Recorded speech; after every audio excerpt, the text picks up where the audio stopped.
Tsunami வந்து 21 வருஷம் ஆகுது. 21 வருஷமும் நாங்கள் அன்னைக்கு கண்டதை போலதான் இன்னைக்கு இருக்கு.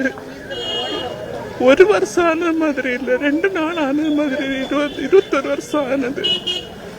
எங்களை விட்டு போன எனக்கு ஹஸ்பண்ட் 2 பிள்ளைங்க. எவ்வளோ பிள்ளைங்க இங்கே இறந்தாங்க, சின்ன சின்ன பிள்ளைங்க எல்லாம் இறந்தாங்க. எங்களுக்கு ஒவ்வொரு நாளும் எங்களுக்கு அது ஒரு கஷ்டமா தான் இருக்கு. அதை நினைக்கும் போதெல்லாம் எங்களுக்கு இப்போ நடந்தது போல 21 வருஷம் ஆன மாதிரியே இல்லை.